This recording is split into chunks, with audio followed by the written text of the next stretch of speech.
tarde, sejam muito bem-vindos a mais um Verde Podcast nessa tarde de sábado, aqui levando, como sempre, muita informação de qualidade para vocês, né, Giovanni?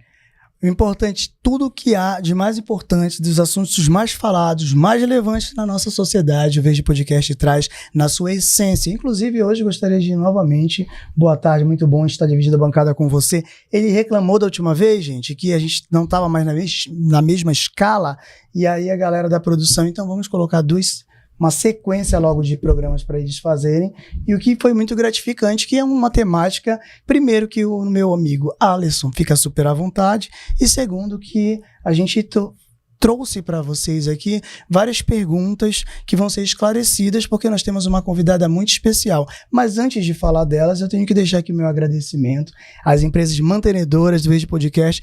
Para você que está tendo contato, primeiro contato com a gente, eu quero te dizer que Limpex, Quincal, Logan, Tratalix e Apama são as grandes mantenedoras desse projeto, que a cada final de semana tem ganhado mais espaço, que a cada final de semana tem conquistado o nosso jeito, né? A nossa gente. Por quê, Alice? Qual é a missão do Verde Podcast?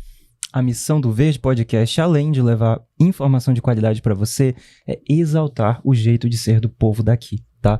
Então, se você, assim como nós, acredita que o amapaense, o amazônida, é uma pessoa de qualidade, é uma pessoa de potencial, some esse projeto. É muito fácil, é de graça você fazer isso, não custa nada, nem do seu tempo e nem a gente sabe que o que pesa no bolso, que é a sua inscrição aqui embaixo. Basta você apertar nesse botãozinho vermelho aqui, inscreva-se, é de graça, e aí você vai estar por dentro todas as semanas de um conteúdo de qualidade com uma pessoa de destaque aqui da nossa terrinha do Amapá, ou até de fora, mas trazendo sempre temas relevantes e muita conversa de qualidade para você, tá?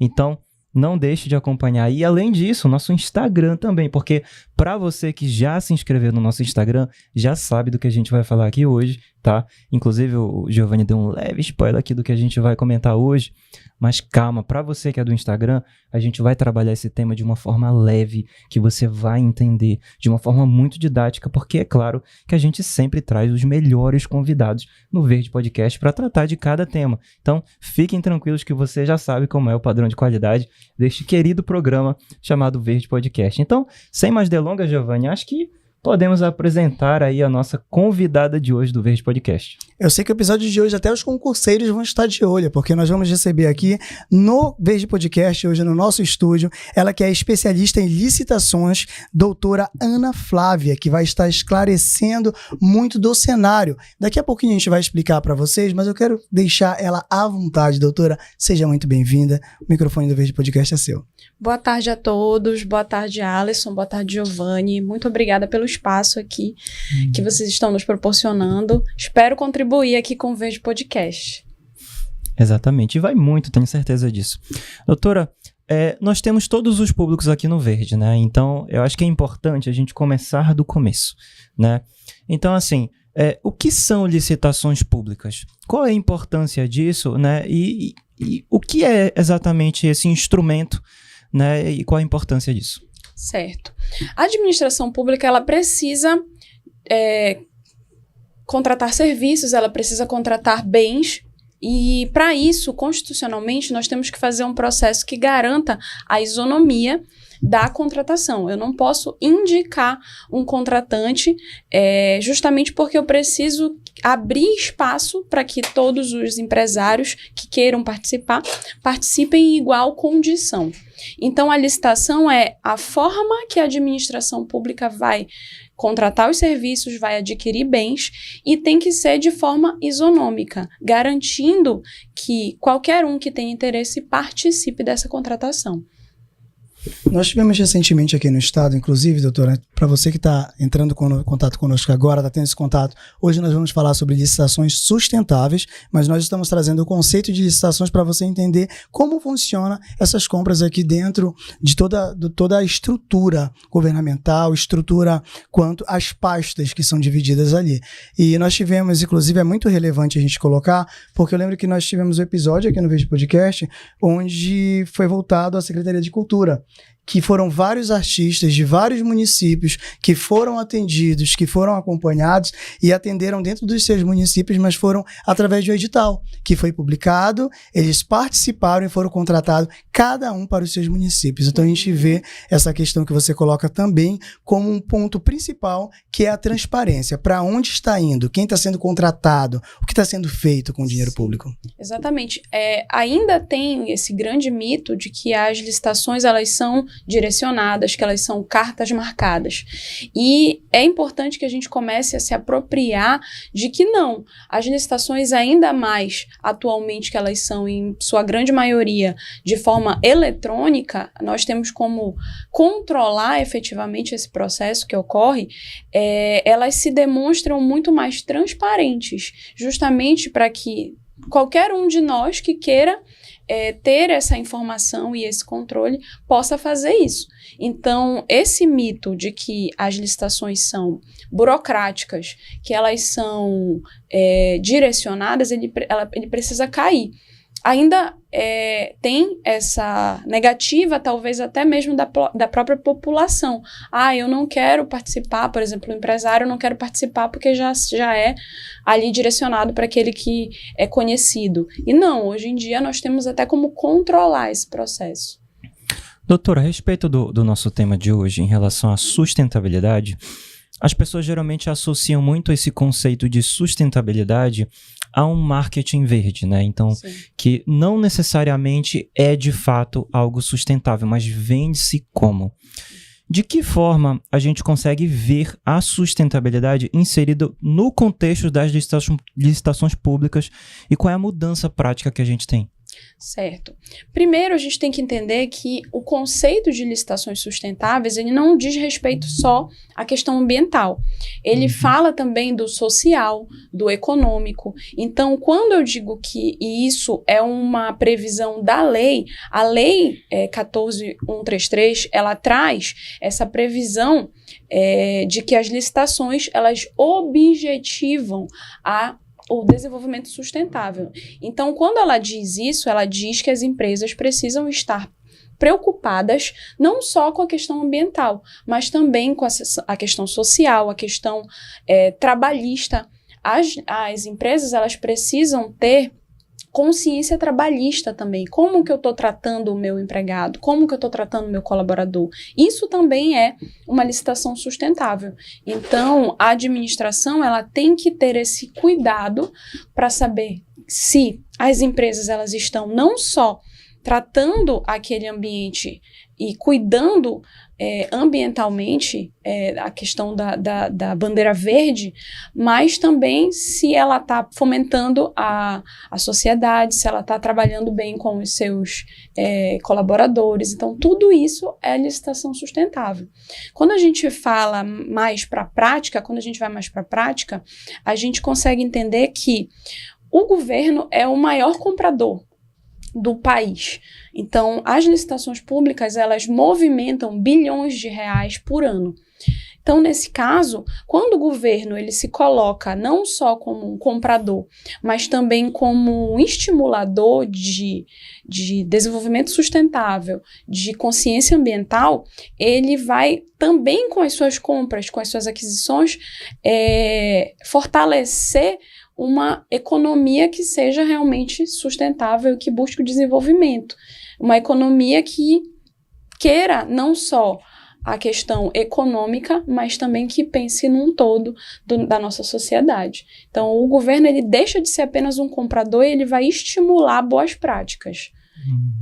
Esse desafio de comprar melhor, nós vemos também a necessidade, nós colocamos a questão da transparência, por exemplo. Esse comprar melhor tem a ver também, não somente a transparência, tem a ver com o fato de que eu ouço muitas pessoas, já passei um pouco pelo cenário dentro da administração pública, o que eu creio que você também, Alisson, quanto empresário, você deve ter ouviu falar de vários momentos, porque só empresas de fora acabam ganhando determinadas licitações. Só empresas têm como se fosse um monopólio. Só que hoje eu vejo que isso já quebrou. Porque tem muitas excelentes empresas que hoje têm estrutura para prestar serviços, mas que anteriormente não tinham determinadas certificados, não tinha determinada estrutura. Então ia competir com uma empresa que vem de fora, que tem todos os critérios que estão dentro de um edital. Para você que está acompanhando com a gente, o edital são as normas que dizem quem pode ou não ser contratado. É a lei da licitação. É a lei da licitação. Então ali você tem essa questão que a gente fala do comprar melhor, e que muitas empresas, muitas vezes dentro do estado, colocam, porque tem, as empresas de fora vêm e trazem. Mas hoje nós temos várias excelentes empresas que têm certificados e estão prestando serviço. O que ocorre é que cada dia mais a administração pública ela começa a ter mais exigências. Então, as nossas empresas amapaenses, elas precisam se preparar. É algo que a gente sempre fala, que as licitações, as empresas amapaenses, elas precisam se conscientizar que elas, para participarem efetivamente, para terem êxito em licitações, não só aqui dentro do estado, porque uma empresa amapaense pode participar de licitações fora do estado também, ela precisa ter como demonstrar as suas boas práticas. E isso, eu digo para vocês que tem empresas que perdem licitações, que têm, por exemplo, a melhor oferta, mas acabam perdendo licitações porque não tem a documentação que deveria ter, que é a leitura do edital, que vai ajudar e vai auxiliar isso. Então, as empresas, às vezes, elas entendem que esse processo de licitação entendem ainda meio arcaico, mas cada dia que passa, ele se torna mais digital, ele se torna mais transparente. E por isso o órgão, ele não pode, você não me apresentou essa certidão, eu vou deixar passar. Isso não pode ocorrer, isso não vai ocorrer. Então, as empresas precisam estar efetivamente com toda a documentação ali organizada. Às vezes, a empresa até tem essa documentação, só não juntou ali quando deveria juntar. Entra com recurso, né? Entra com recurso posteriormente. Sim. E justifica que tem, mas sim, que não estava disponível naquele momento. Outra coisa que é muito importante também, eu queria até que a senhora explicasse para a gente, o edital são as regras ali, o que diz que pode. Mas hoje a transparência também permite... cabe a fase de recurso, onde você pode dizer o seguinte, aquela empresa ali já teve um momento, não sei qual é o momento, se é o remate, não sei qual é o termo que é utilizado, que é quando eu ainda posso entrar com recurso dizendo, eu também atendo esses critérios e o meu preço, ele está abaixo, está dentro do que você está pedindo, que se eu não me engano é a média de preço que é feito, e eu tenho todo o processo, porque o segundo colocado, por exemplo, quando que o segundo colocado dentro de uma licitação ele vai entrar? Ou se a empresa chegou aqui e você viu alguma incompatibilidade, ela é eliminada. Esse processo inicia novamente? É porque assim, hoje, como é que funciona, né? A regra. Os nossos pregões eletrônicos, eles ocorrem... primeiro, as empresas vão dando seus lances. Então, até então, é algo que é sigiloso. Eu não sei efetivamente qual é aquela empresa que está dando aquele lance. O pregoeiro não vai saber. Então, eles vão disputar ali com base no preço. Ou pode disputar melhor técnica também, aí, a depender do critério que está estabelecido no edital. Mas vamos pensar que é o menor preço. Aí vão fazendo as disputas ali, as ofertas, e depois que termina o prazo da sessão, o tempo que foi estipulado para aquela sessão de licitação, aí as empresas vão apresentar, por exemplo, a empresa vencedora vai apresentar a sua documentação. E aí, nessa fase, é que o pregoeiro vai avaliar se a empresa cumpriu todos os requisitos que estão previstos em edital. Se, por exemplo, a empresa não tiver cumprido, é possível que se chame a segunda colocada, a que tinha o segundo menor preço. Mas pode ocorrer também de, naquela licitação, a segunda colocada ou a terceira, enfim, alguma licitante, entender que algum critério não foi cumprido, foi descumprido. E aí pode entrar com uma intenção de recurso, pode entrar com um recurso para que depois ela venha a trazer as razões dela, por que ela entende que algo foi descumprido naquela licitação. Então, você pode controlar como um licitante e até mesmo como uma pessoa, a comunidade da sociedade que está interessado em como os gastos públicos estão sendo feitos. Eu acho interessante, doutora, a sua fala, no sentido de que cabe também à administração pública filtrar a qualidade desses prestadores de serviço ou de produtos. Porque, por exemplo, acho que talvez, eu não sei como a senhora vê essa situação, mas talvez uma inversão simples de antes da fase de lances, por exemplo, a gente fazer uma fase de habilitação. Porque, por exemplo, eu posso estar ali brigando em lances e a gente não sabe qual é a empresa que está concorrendo contra qual.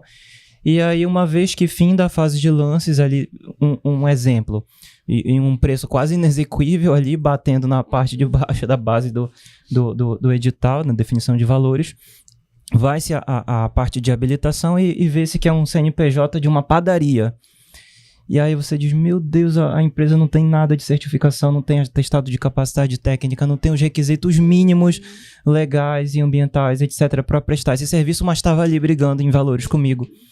Quer dizer, não é importante a gente, antes de falar em valores, a gente primeiro avaliar a qualidade desse prestador?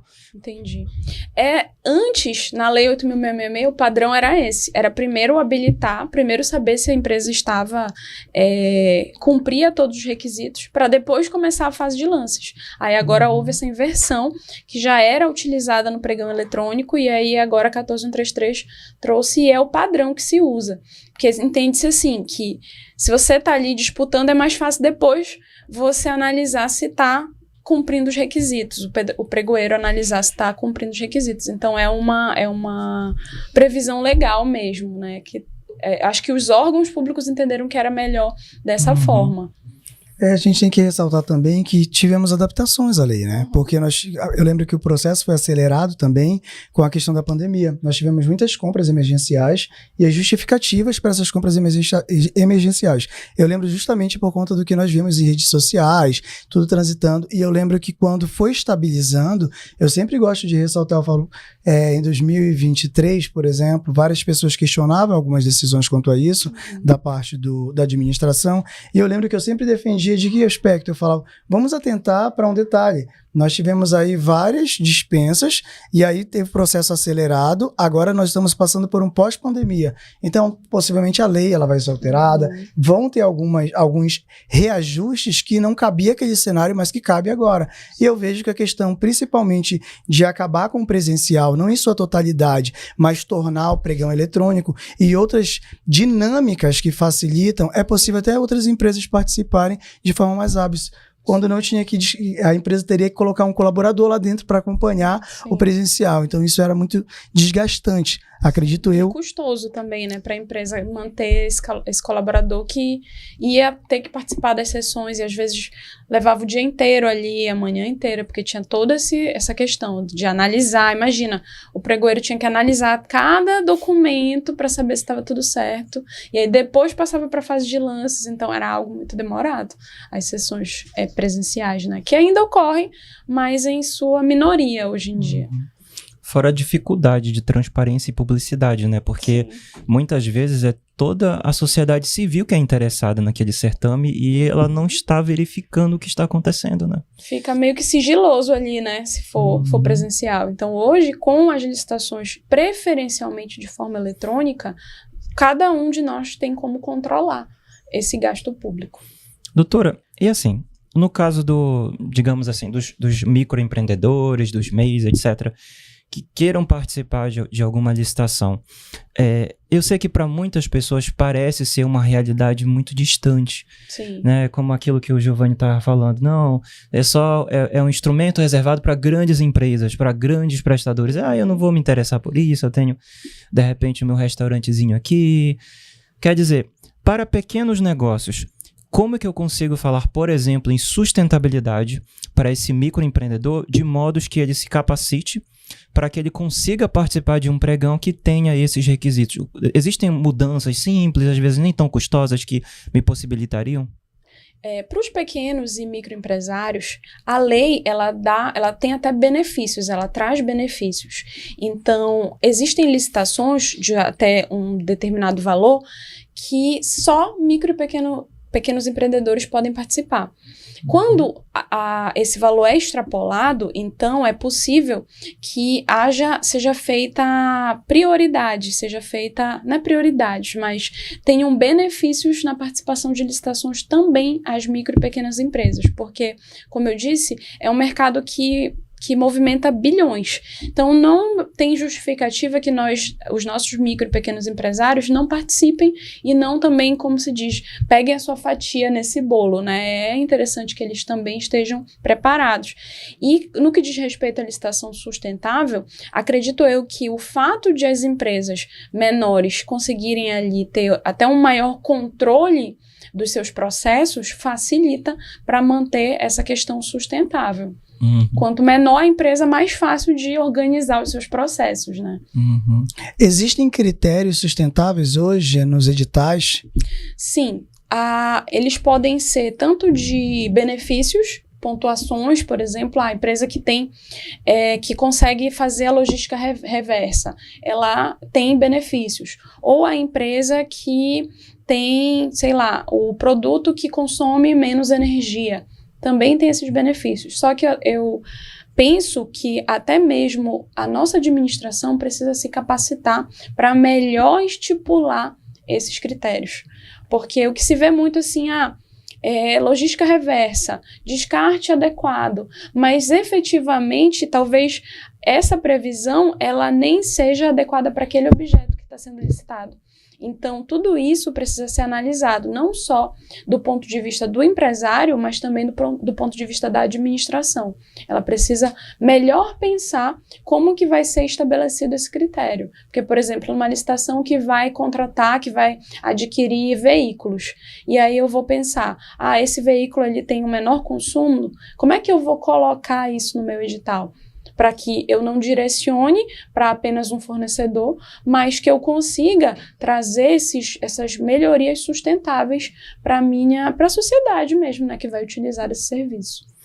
Doutora, em relação a essa mudança de mentalidade por parte do nosso gestor público, porque a gente sabe que, em regra, muitas vezes, dependendo, obviamente, do setor, mas, assim, em linhas gerais, a cabeça do gestor público está voltado a qual o fornecedor que eu vou gastar menos. E é o que a gente estava conversando aqui antes do programa inicial. Muitas vezes, não necessariamente gastar menos seja o mais eficiente ou que te traz mais qualidade. Às vezes, e junto com esse gastar menos, existem uma série de cortes de custos que impactam em questões ambientais, sociais e etc.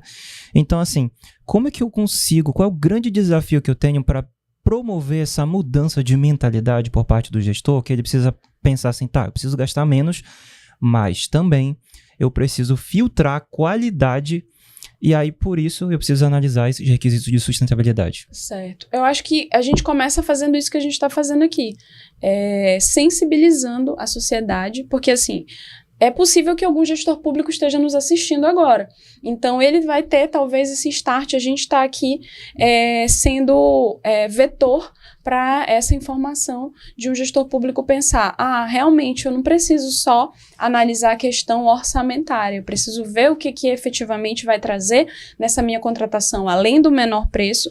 E é importante que a gente entenda que as licitações, elas não são regidas apenas pelo menor preço. Eu posso estabelecer critérios de melhor técnica, então, de estabelecer critérios desde que eu não direcione a licitação, desde que eu não faça isso para prestigiar apenas um fornecedor, mas eu posso estabelecer formas de justificar por que eu quero algum produto. Por exemplo, eu vou comprar uma geladeira, mas eu vou comprar a geladeira que tem menor preço, mas que consome mais. Eu posso justificar por que eu vou colocar uma geladeira que ela tem um valor mais alto, mas que ela tem um consumo de energia elétrica menor. Então, isso daí precisa ser analisado. E isso é o planejamento das licitações.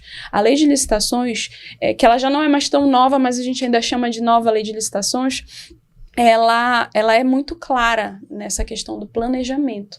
Então, os órgãos públicos, eles precisam ter esse tempo para se planejar e para entender o que eles estão comprando, para trazer esses critérios adequados, porque às vezes a gente vê editais que pedem um requisito que nem tem nada a ver com aquele objeto que eles estão querendo comprar e licitar. Então, esse planejamento, ele é muito necessário também. Essa fase de planejamento talvez seja mais importante de uma licitação, porque é quando realmente nasce, ali naquele termo de referência, naquela análise de riscos, é que de fato a gente vai saber como que aquela licitação, aquela contratação vai impactar, talvez aí por 10 anos, né? Que hoje em dia a lei de licitações permite contratações de até 10 anos. É engraçado porque para você acessar determinados mercados consumidores, às vezes você precisa cumprir uma série de requisitos, né? Como, por exemplo, certificações, a questão do compliance, a questão de acreditações, ou seja, que são instrumentos de controle e definidores de qualidade da prestação do serviço ou, enfim, do bem e do produto. E às vezes você consegue verificar isso até na própria sociedade civil de modo geral. Então, por exemplo, na Europa, até veiculou uma notícia algum tempo atrás, de que as pessoas estavam verificando, né, a procedência, a origem do que elas estavam comprando e que se aquilo tinha uma destinação correta, porque caso não tivesse, elas não consumiam aquele produto. Ou seja, você vê isso num padrão de empresas públicas, do próprio Estado em si adquirindo esses bens, de empresas privadas e da própria sociedade civil. Quer dizer, é um processo de evolução que caminha a passos lentos, infelizmente, né? Por exemplo, eu trabalhei em um órgão que, durante algum tempo, eles tinham a política de comprar apenas papel reciclado. Só que surgiram reclamações dentro do próprio órgão, porque os servidores diziam, eu não consigo ler o que está nesse papel reciclado, porque o papel reciclado ele é mais escuro do que o normal que nós compramos. Então, os servidores reclamavam de se estar comprando papel reciclado. É uma mentalidade que precisa ser totalmente revista, né, de todos nós, essa mentalidade verde mesmo, porque nós estamos aqui na Amazônia, nós queremos desenvolvimento, mas nós precisamos também pensar nisso com sustentabilidade ambiental, social, econômica. Tudo isso tem que ser pensado. Como a senhora bem colocou, quando a gente fala de licitações sustentáveis, nós vamos além do verde, como para muitas pessoas é colocado, que é o compromisso com a sustentabilidade no critério social e econômico. Como a senhora hoje vê, do seu ponto de vista, a centralização de compras? Hoje nós temos, por exemplo, uma secretaria que antigamente nós tínhamos como central de licitações vinculadas à PGE. Hoje você tem uma secretaria que é avaliada de outra forma. Você considera mais célere o processo da forma que é hoje? Assim, eu vou dar a minha opinião pessoal aqui. Eu entendo que muitas vezes acaba burocratizando mais. Porque o órgão aqui, sei lá, eu tenho uma secretaria aqui de administração, tá precisando daqueles bens, mas muitas vezes para licitar, aí precisa aguardar outras secretarias também terem essa intenção e demorar um pouco mais. Mas eu confesso que eu não sei, de fato, qual é o procedimento interno na central, na Secretaria de Licitações. Então, talvez eu esteja tendo uma visão equivocada. Mas essa é a minha visão, assim, que eu acho que pode burocratizar um pouco mais a situação. Eu fiz essa pergunta justamente porque, analisando, quando a gente vem para cá, gente, para vocês entenderem, nós, host, nos preparamos para um podcast com a temática, a gente faz aquele estudo para a gente poder ficar à vontade com o tema. E aí, no estudo que eu estava fazendo, justamente o que nós notamos? É a questão de que a centralização, para você acompanhar em casa, ela vai facilitar porque tem a questão, por exemplo, de uma ata de registro de preço, sim, onde outras pessoas vão aderir, precisa ter a intenção, só que olha como é legal, ela falou agora há pouco sobre o planejamento. Então, tem uma certa burocracia, mas se você for analisar, tudo depende do planejamento, porque ele é feito muito antes, dizendo, sim, quais são as intenções. Onde entra a burocracia, que é um problema? Eu sei o que eu quero para a gestão que eu quero comprar hoje, mas eu não posso afirmar que eu só vou querer comprar isso. Então, muitas vezes, fecha o plano e, caramba, faltou aqui o papel branco. É isso que eu ia falar. Hoje, o plano anual de contratações, ele é feito um ano antes, né? Então, às vezes acontece de, no meio do caminho, ter a necessidade que não estava prevista um ano atrás. 6 meses atrás. Vou defender minha área. TI. É muito complicado, porque, olha, eu falo isso porque eu já estive do lado de lá. Uhum. Então, o que hoje o computador, para mim, atende a minha necessidade, daqui a 6 meses ele não atende mais. é um insumo que é muito... É muito complicado. Se a gente fosse entrar só em TI aqui, eu ia sair daqui triste. Mas ainda bem que a gente pegou o sustentável, trazendo todos os lados. Por que a gente fala isso? Porque trazendo novamente social e econômico. É mais econômico fazer o plano anual? É muito mais econômico. Só que você vê que envolve, vai englobar ali. Eu trago o empreendedor que pode estar participando da licitação e ele atende hoje, mas ele pode não me atender amanhã e vem uma empresa de fora, de fato, e essa vai conseguir me atender. Então, é todo um cenário. Realmente um tema muito complexo, que é o que a gente gosta. Exatamente. E o que a gente vê, que a gente estava até também conversando antes do programa iniciar, é que às vezes existe uma certa dificuldade até por parte dessas comissões, né, em estruturar, né, esses editais, esses termos de referência, que às vezes faltam ferramentas, às vezes falta tempo útil para essa elaboração, e às vezes o que pode acontecer supostamente, como disse meu advogado me orientou, supostamente o que pode acontecer é que de repente você tem um TR ou um edital que não é o TR ou o edital daquela realidade, mas é de uma outra realidade, né, que foi exportada para aquele local, só que muitas vezes não compreende quantitativo, tipo, natureza do serviço, etc. Ou seja, você está exportando como se fosse uma receita de bolo e achando que vai dar certo. Isso gera uma bola de neve, porque depois ou a empresa recebe de mais ou recebe de menos, né? E aí falta recurso, aí não consegue executar o serviço e etc. Ou então você precisa aditivar o contrato, enfim. Tem uma série de dificuldades, né? Puxando para essa área da tecnologia de novo, quando eu estive na administração, a gente teve que fazer uma contratação de uma solução de tecnologia, que aí eu fico pensando, que raios é essa solução de tecnologia? E aí eu fui tentar entender, gente, me explica o que é isso? Porque é algo que para vocês da área deve ser, é simples, mas eu que sou da área do direito vou dizer assim, gente, não é simples não, me explica. E é como se fosse uma integração, né, de várias necessidades, enfim. Até na época que a gente comprou essa solução, quando chegou, eu falei assim, era um DVD, assim, sabe? Um aparelho de DVD de antigamente, não sei se vocês lembram, mas era um DVD. Aí eu falei, gente, é isso aqui? A solução não tá solucionando o quê, galera? Porque é algo que às vezes é muito específico. Então, o setor de compras, ele talvez não tenha essa pessoa que vai conhecer essa especificidade. E aí, talvez, essa centralização, ela seja um problema. Porque aquele servidor que conhece a necessidade, ele está em outro órgão lá longe, que não vai, talvez, ter tempo e celeridade para resolver e para explicar. Como foi nesse meu caso, que eu sentei, me explica, deixa eu entender. Então, essa centralização talvez seja problemática por isso também. Mas, como a gente estava conversando, o planejamento, o início de tudo é muito importante. Então, se os órgãos públicos, talvez por uma questão de falta de tempo, de precisa correr, de pressa, então, às vezes, acabam tendo esse Frankenstein, né? Criando um Frankenstein, um edital que está tratando de vários objetos. Então, isso daí também é um problema, porque torna a contratação mais cara. Porque a empresa que vai olhar, se tiver um bom jurídico, se tiver uma boa assessoria, vai dizer assim, isso daqui pode trazer problema futuramente. Então, o planejamento é algo que não só as nossas empresas, mas também do outro lado, a administração pública precisam estar atentos, porque é um objetivo, é um princípio que está previsto na lei, e a gente precisa se adaptar, né? A senhora falou também sobre as nossas empresas. Estão trazendo para esse cenário, quais conselhos, como especialista, você daria para aquelas pessoas? As empresas que querem participar de licitações, como o Alisson bem colocou, existem pequenas empresas, mas existem aquelas que elas estão ali, já tentei 2 vezes, não consegui. Qual é a preparação que ela precisa fazer para ela conseguir? Não, agora eu tenho a ferramenta, eu tenho o serviço e eu quero participar.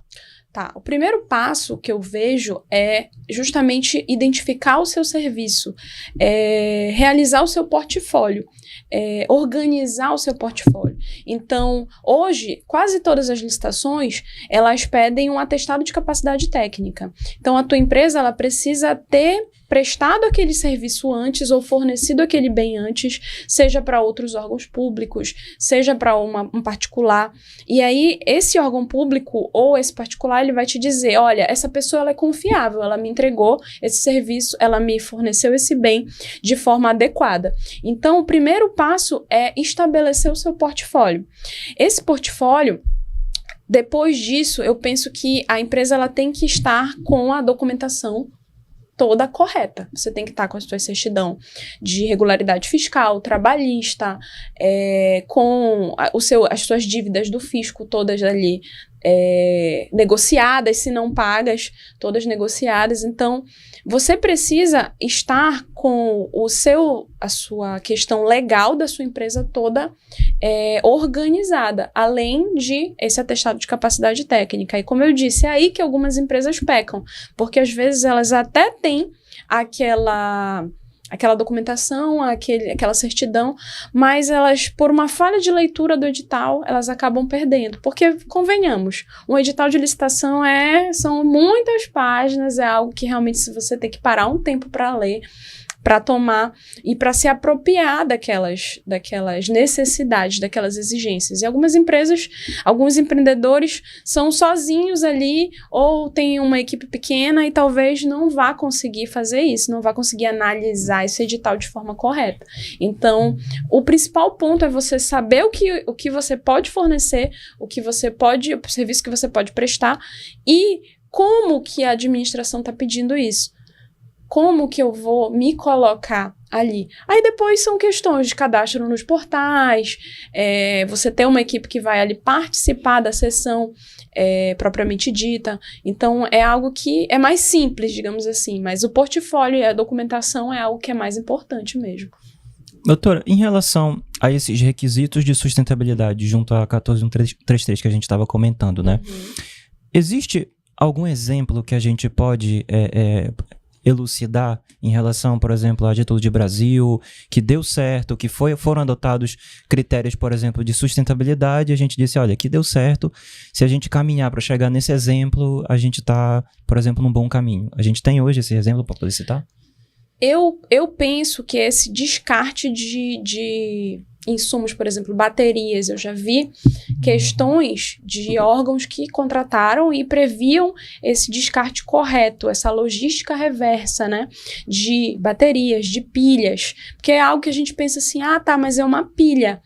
Mas se a gente for analisar o estrago que aquela pilha, quando vaza, pode fazer para o meio ambiente, é grandioso. Então, eu já consegui visualizar essas questões, assim, de uma logística reversa, de como que eu vou fazer esse descarte efetivamente. Então, não consigo te nomear agora, mas são questões nesse sentido. Por exemplo, até mesmo de embalagens plásticas. Alguns órgãos ainda compram água mineral naquela garrafa PET. Então, como é que eu vou descartar essa garrafa PET? O que eu vou fazer com essa garrafa PET? Isso também é algo que é um protocolo que tem que ser pensado e que alguns órgãos já estão pensando. Como eu disse, é o planejamento que precisa ser bem feito. Eu tenho uma pergunta, que nós, por exemplo, aqui, as empresas que são mantenedoras, elas têm um projeto chamado Adote um Copo.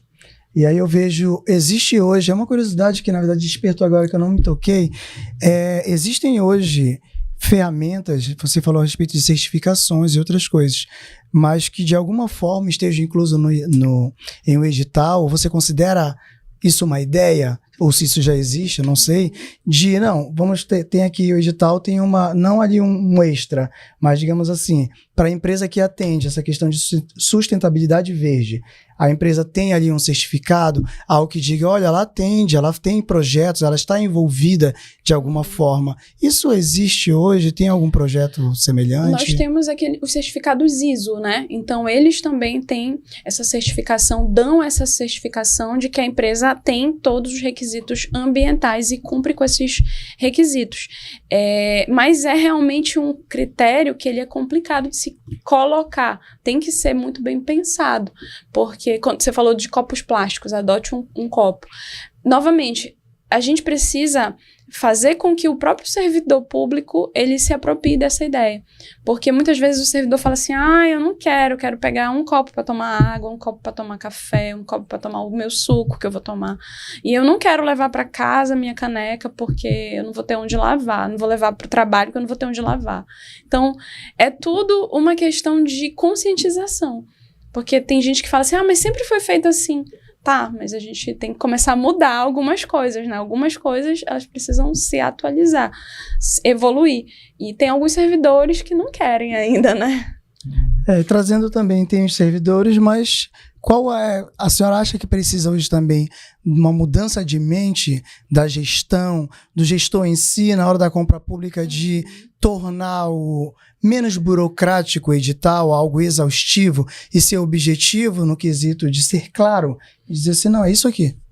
Essa aqui é a informação. Porque eu acho que às vezes muitas pessoas têm o receio de vou tentar porque, nossa, mas olha, tantas páginas de edital e muitas informações são até repetidas. Fala isso que eu já vi vários.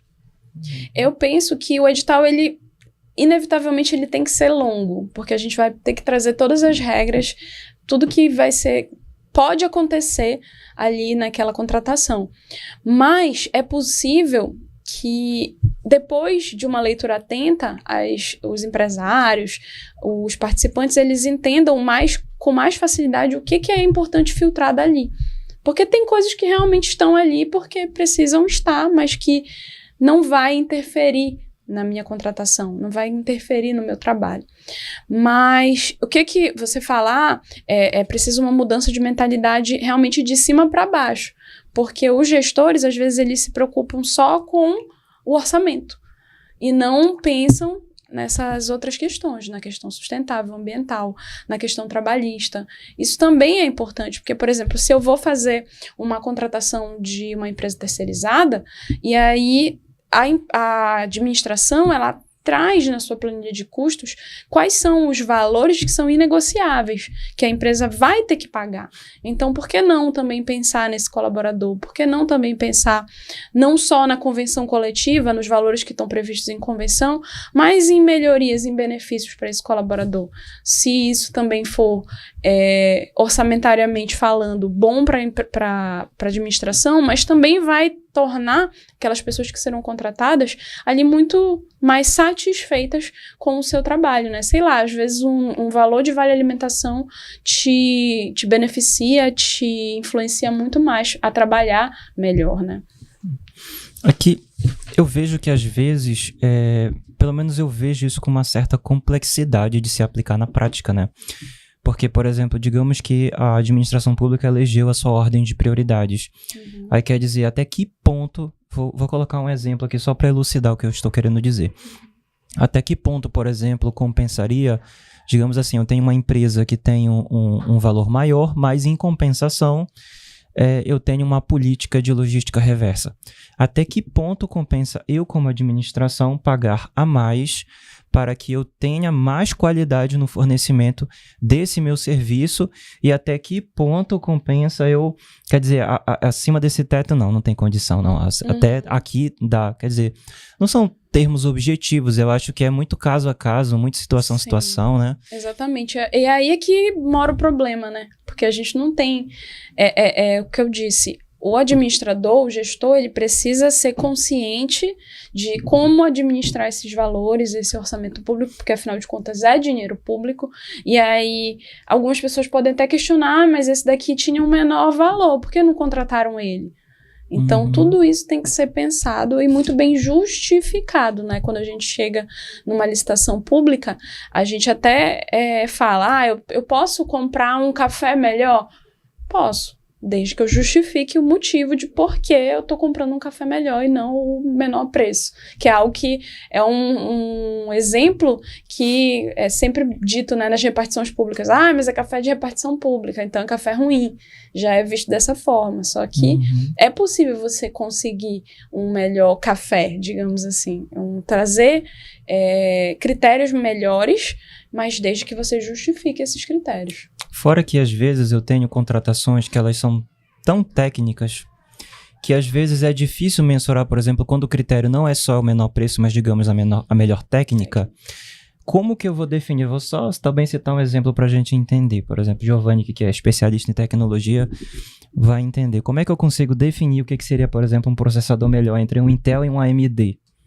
É difícil, né? É difícil. Então, por exemplo, e às vezes até me parece um pouco um critério até meio que subjetivo, quando eu não defino bases técnicas e objetivas antes dessa análise que já pressuponham esse resultado, né?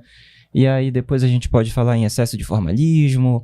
Quer dizer, o direito também, ele é vivo, né? Então você vai sempre se discutir caso a caso e nunca um caso vai ser, às vezes, parâmetro 100% para o outro. Sim, é verdade. Então... Aí, nesse caso, tem o estudo técnico preliminar. Pelo menos da parte de TI, precisa do estudo técnico preliminar, porque o responsável ali dessa central de licitações, ou que vai criar o edital, ele pode sim entender a parte que convém ao edital, mas ele não tem a autonomia para ele falar, tecnicamente esse aqui atende. Aí tem que ter alguém dentro da instituição que é a pessoa responsável para fazer o estudo técnico preliminar. Porque olha uma curiosidade desse lado de lá. É que quando nós não faço mais, quando fazíamos estudo técnico preliminar, a gente tinha que fazer e muitas vezes tínhamos que estudar a ferramenta desse que estava sendo oferecida. Porque estudando a ferramenta eu posso dizer, olha, não é a empresa, não estou beneficiando a empresa, mas estou dizendo que a ferramenta que eu preciso, o processador que eu preciso, precisa ter essa descrição aqui e no mercado tem ali 5, 6 empresas que conseguem atendê-la. Então, nesse caso, a gente precisa. Não sei das outras. E às vezes, nessa área de tecnologia, né? Às vezes já tem aquela marca. E contratar, adquirir uma outra marca pode trazer vários prejuízos para a organização toda. Porque, eu uso Mac, vamos ver. E aí é uma como é que eu falo? É um ecossistema todo quando você fala de Apple, né? Então, aí você vai comprar um outro, sei lá como é que chama, outra marca. Ela já trouxe logo um assunto mais pesado, que é justificar que é o iOS. Aí lascou. Então, é algo que, por exemplo, na área da comunicação é inegável que você comprar um MacBook para você fazer edição é melhor. Então, se você tem um órgão de comunicação, um núcleo de comunicação dentro do órgão, ele vai querer comprar aquilo. E aí algumas pessoas podem questionar, mas por que precisa de um MacBook? Gente, porque a gente edita... Desculpa. Porque a gente edita vídeos, porque a gente... Enfim, então é justificável. Então, mas aí, por exemplo, tem situações que recentemente não, ano passado... veio muito à tona uma contratação no Tribunal de Justiça do Maranhão, que esse tribunal queria comprar iPhones para os desembargadores. E aí, qual é a justificativa de você comprar iPhones para os desembargadores? É complicado, especialmente quando se trata de desembargadores. Eu já gostei que toda vez a gente puxa aqui um assunto polêmico. Hoje a gente nem falou, ele já veio pronto. Mas é muito importante a gente colocar isso, mas você falou também a respeito dessa mudança de mente. A gente falou da mudança de mente da sociedade, entender que eu posso participar o que é necessário, mudança de mente dos gestores e mudança de mente aqui do empreendedor. Sim. Mas como você encara, como você vê, Vanzele, Alisson, eu tenho expectativa, esperança de, com o tempo, quando se falar de licitações sustentáveis, as coisas vão melhorar, as coisas vão se adequando. Eu creio que você tem essa esperança, né? Sim, até porque, como eu disse, a administração ela começa a ter maiores critérios. A gente, essa semana, recebeu a notícia de que foi autorizado a pesquisa, né, do poço de petróleo. Quando a gente fala dessa questão de ambiental, algumas pessoas são contra, algumas pessoas são a favor, mas quando a gente fala de contratações com a Petrobras, por exemplo, ela tem muitos critérios. E aí ela traz critérios que são mais específicos e isso faz com que as nossas empresas elas precisem se adaptar. E esses critérios ambientais, eles precisam ser resguardados, eles precisam ser colocados. E se uma empresa como a Petrobras consegue pedir e selecionar os seus contratados dessa forma, com mais rigor, os nossos órgãos públicos também conseguem fazer isso. Então, eu tenho essa esperança de que futuramente, realmente, a gente consiga falar mais de licitações sustentáveis, desses critérios de sustentabilidade nas nossas licitações aqui dos nossos órgãos públicos, porque isso precisa ser uma realidade. Quando a gente fala tanto de questões ambientais, de questões sociais, isso tudo precisa ser analisado. Doutora, comprar ou contratar por meio de requisitos de sustentabilidade é um sinônimo à compra verde? Sim e não. Porque, como eu disse, o desenvolvimento sustentável, a licitação sustentável, ela é, em sua grande maioria, vista por isso, que é a licitação verde. Mas não é só isso. Então, se um órgão coloca critérios de sustentabilidade na sua licitação, ele vai pensar, talvez primeiro em questões ambientais, porque é o que vem à mente primeiro, mas é necessário entender que existem outros requisitos também além deles. E eu creio que é fundamental a gente trazer essa temática, especialmente porque, assim, eu não vou dizer que são estudos apocalípticos, mas assim, dadas as circunstâncias e o avançar da carruagem, eles são quase que fatídicos em relação à nossa realidade, que alguns estudos que apontam, por exemplo, essa questão do aumento da temperatura global, né, da questão de dificuldade de algumas espécies prosperarem num ambiente mais quente, mais árido. Eu tenho dificuldade total, tô aqui. Já me deram até o controle aqui, olha. Aqui era, Vanzela, coloca no turbo aí. Vou colocar aqui, inclusive. Gente. Qualquer coisa eu tô suada, gente. É impressionante. É mapaense, doutora? Sou mapaense, mas eu tenho esse problema, um problema de família. A gente sua muito na minha família. Não, mas o mapaense ele é diferenciado, porque a gente tá com calor e a gente toma um café. Sim. Entendeu? Deu 15 horas, tá aquele calor assim, meu Deus, tá muito quente, me dá um café aqui. Mais quente ainda que... Porque nós somos únicos, o nortista, ele é único. Ele é diferenciado. Uma pergunta também, você ia fazer uma pergunta, amigo, perdão. Fique à vontade. Não, você ia fazer o comentário, porque assim, a gente precisa entender, né, o planeta Terra, como que todos nós estamos debaixo do mesmo teto. Então, às vezes, tem país X ou país Y que está falando em produtividade, está falando em geração de riqueza, está falando às custas da degradação desenfreada do meio ambiente, né? E às vezes, quando a gente precisa parar e organizar a casa e repensar logísticas, repensar procedimentos, repensar como fazer, né? É porque a gente está pensando no amanhã, né? Então, acredito que por isso é fundamental e assim que o Estado comece dando esse exemplo, né? Como promotor de tantas áreas no meio ambiente social, ambiental, né? O Estado ele é divulgador de muitas das ações positivas que nós temos a título de sociedade. Então, que mais uma vez dê esse exemplo, né? E comece a implementar de forma cada vez mais efetiva dentro das suas repartições, das suas contratações públicas, esses instrumentos de controle que consigam, como a doutora disse, filtrar a qualidade da prestação de serviço ou do fornecimento de um produto, de um bem. Porque quem ganha não é A, B, C, é a coletividade, né? É nós como sociedade. Sim, como eu disse, acho que antes quando a gente estava conversando, o mercado de licitações ele move bilhões por ano. E o governo, a administração pública, ela tem que deixar de ser apenas um comprador e ser um estimulador de boas práticas. Então, se eu coloco critérios que vão fazer com que aquela empresa tenha desenvolvimento sustentável, que ela trate melhor o seu colaborador, se eu posso fazer isso, se eu posso ajudar a estimular, por que não? Exatamente. Essa responsabilidade também, nós falamos há pouco sobre a responsabilidade do gestor como um todo, mas tem aqui um detalhe que até eu pontuei aqui essa pergunta, quando a gente fala de sustentabilidade e licitações, como ela pode contribuir para a imagem e reputação das instituições públicas. Eu me refiro a isso porque, como nós falávamos há pouco, existe essa mudança de mente que já está acontecendo de forma gradativa.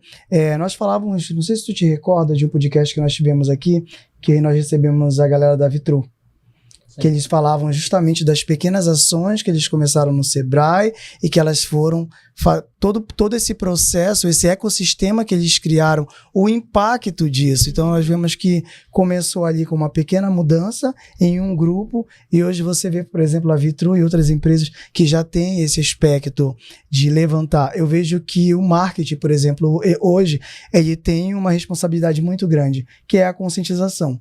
Então nós vemos hoje, creio que a senhora há de concordar, que se comparado, vamos pegar 2 anos atrás, nós temos hoje mais orientações. Você vê nas redes sociais, você vê mais pessoas colocando, e eu vejo que a própria gestão pública ela está se adaptando a esse novo cenário, educando as pessoas através das redes sociais, de como participar de uma licitação, do que seria uma licitação sustentável, todo esse processo. É necessário, como você falou, o marketing, ele é um bom instrumento, né?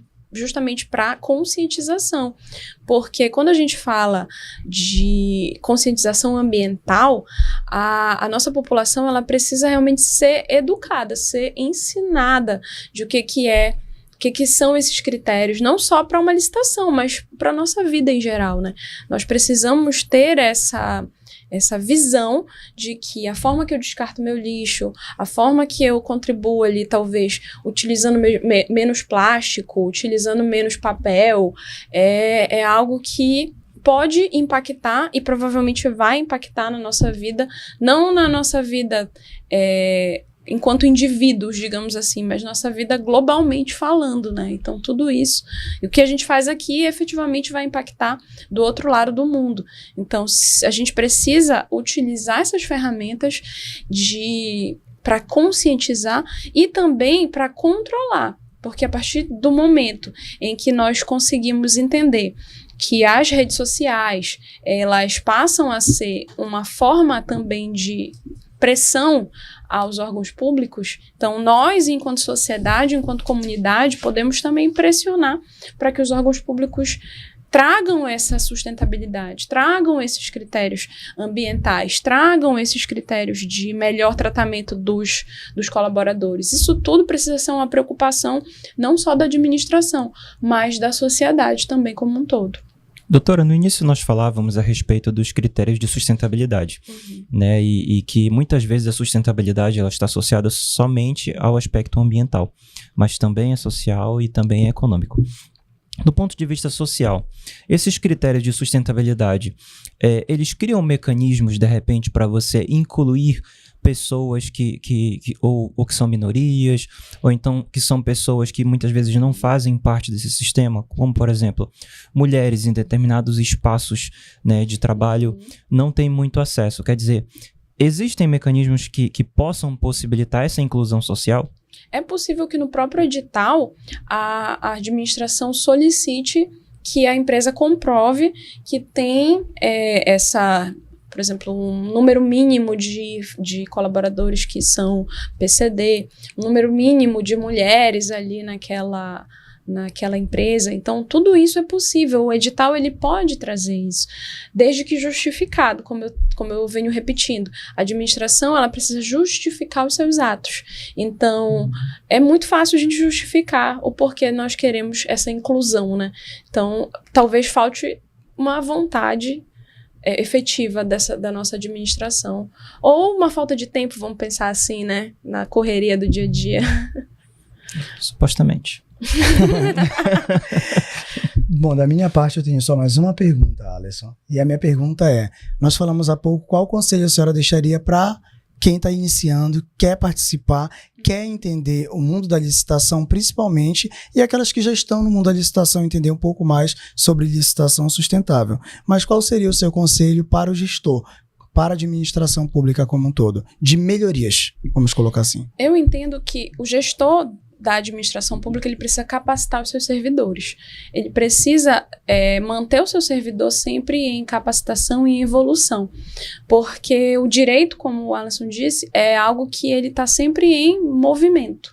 Então, algo que um critério, talvez, que tenha sido determinado agora, e aí se o servidor não se capacitar, se ele não participar de curso, se ele não tiver interesse, talvez, né, de sempre estar ali atualizado, acaba que vai ficar para trás. Então, o administrador, o gestor público, ele precisa manter a sua equipe motivada para se capacitar, evoluir, aprender e trabalhar da melhor forma possível. Doutora, e assim, a título de estado do Amapá, como é que nós estamos nesse cenário? Será que nós ainda temos muito a evoluir? Ou então a gente está num bom caminho, a gente já começa a ver progressos? Como é que a senhora tem visto isso num cenário do ponto de vista prático? A gente tem visto mudanças significativas ou a gente ainda precisa chegar lá?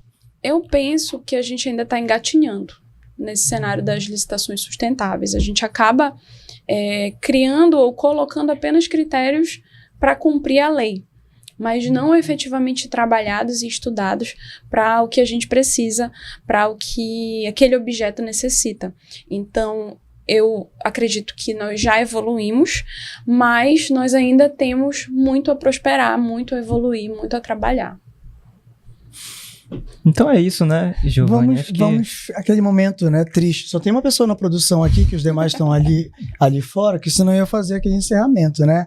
Vamos chegando aos minutos finais. O Olívio vai fazer sozinho, né, Olívio? Ah, tá bom. Vamos chegando aos minutos finais aqui do Verde Podcast, Alisson. Gostei. Equipe de milhões. Foi um prazer, primeiramente, estar com você aqui de casa, que acompanhou toda essa nossa jornada. Como o Alisson bem comentou no início desse programa, nós temos uma responsabilidade sustentável, nós temos uma responsabilidade social, nós temos a responsabilidade com a informação e, como você bem aprendeu, quando se fala de licitações sustentáveis, não falamos apenas do cenário do verde. Nós falamos no verde, né? Verde é o nosso cenário aqui da produção. Mas nós falamos de responsabilidade social, nós falamos de um todo. E, claro, nós aprendemos muito, uma verdadeira aula. Inclusive, quero externar o meu agradecimento a você por ter aceitado, em nome do Verde Podcast, o nosso convite. Eu fiz muitas perguntas, de fato, porque eu estava muito curioso com o tema, mas porque eu creio que também quem está em casa ficou ligado com a gente até agora e eu creio que os comentários das redes sociais, para você que segue o nosso Instagram, pode deixar lá na caixinha de pergunta a sua pergunta, que se nós não respondemos nesse programa, a gente vai procurar a doutora para depois esclarecer a nossa dúvida. Exatamente, quero agradecer a doutora Ana Flávia, porque de fato foi exatamente como a gente falou no início, né? Que ia ser didático, ia ser bom, prazeroso de entender. E eu acredito que quando a informação, ela tem essa qualidade, é porque a gente consegue assimilar ela com facilidade e aplicar na nossa vida prática, de fato, né? Então, acredito que a grande reflexão que fica nesse podcast é que modelo de futuro nós queremos, né? O que a gente quer para o amanhã, para você que já tem filhos, ou para você que tem sobrinho, sobrinha, etc., família, o que a gente vai deixar para o mundo para o amanhã? Né? E que modelo de Brasil e de planeta você quer. Só que assim, não basta querer, você precisa participar da mudança que a gente precisa no mundo. Então a gente precisa dar o exemplo primeiramente, fazer as mudanças. Às vezes não precisam ser mudanças gigantescas, como a gente estava conversando no início, que são reservadas a grandes empresas fazerem isso. Não, segregue o resíduo da sua casa, sabe? Tenha mais responsabilidade com o uso da sua água, sabe? Comece a pensar no seu meio ambiente de uma forma diferente. Tenha mais responsabilidade com os seus colaboradores. Contrate mais mulheres, sabe? Tente promover a mudança no seu meio, porque você acha que não vai fazer muita diferença. Só que de pouco em pouco a gente consegue fazer uma mudança social. Porque o que é a sociedade? É uma união de CPFs. Então, se você consegue, no seu meio ambiente, promover uma mudança, você pode não saber disso, mas você é uma inspiração para uma série de pessoas que vão passar a promover a mudança por sua causa, por sua iniciativa. Então, só queria agradecer, doutora, pela aula que você nos deu aqui. Realmente, a gente sai daqui muito mais rico e eu acho que essa é a importância de um podcast, a gente ter a sensação de que a gente termina ele com mais conhecimento, mais capacitado e do ponto de vista social, ambiental e econômico, mais pronto para que modelo de futuro a gente quer deixar para a nossa sociedade. Então, muito obrigado, doutora, por essa tarde maravilhosa que a gente teve aqui, por esse aprendizado fantástico e, por favor, se você quiser deixar uma mensagem para os nossos ouvintes, para as pessoas que vieram acompanhar. Eu agradeço primeiramente o espaço de vocês dois. Nossa, aqui foi um bate-papo mesmo, né? A gente acabou trocando, não só eu trouxe informações, como vocês também trouxeram informações. Então, muito obrigada pelo espaço. Eu espero que tenha elucidado algumas dúvidas, que tenha ajudado a esclarecer esse assunto que para muitas pessoas é um bicho de 7 cabeças, licitações, sustentabilidade, mas dá para a gente ver que, na verdade, não é tão difícil assim. Tem termos que são mais difíceis, mas a gente vai ali organizando e explicando e vai dar tudo certo. Muito obrigada novamente pelo espaço de vocês. Qualquer coisa, fico à disposição também. Doutora, os nossos verdinhos ficaram com dúvidas e eles querem lhe achar. Quais as suas redes sociais que você pode deixar? O meu Instagram é anabarbosa.licitações. Então, ali no meu Instagram eu estou disponível também para tirar essas dúvidas. Estou sempre conversando ali com o pessoal sobre licitações. Então, só me buscar no Instagram que tá tudo certo. É isso. Gostou desse bate-papo incrível? É muito simples. Toda semana tem um melhor do que o outro, uma conversa mais prazerosa do que a outra, né, Giovanni? E é muito simples você acompanhar. Basta você se inscrever no nosso YouTube, no nosso Instagram, para fazer parte do podcast sustentável que mais cresce no estado do Amapá. Nosso agradecimento, muito obrigado, doutora. Eu tô seguindo no Instagram, tá? Inclusive, obrigado, Alisson. Prazerzão dividir essa tarde aqui com você, meu parceiro de bancada. E a você que ficou com a gente até agora, um beijão. Nos vemos na próxima semana no novo episódio do Verde Podcast. Até mais. Beijo, tchau, tchau.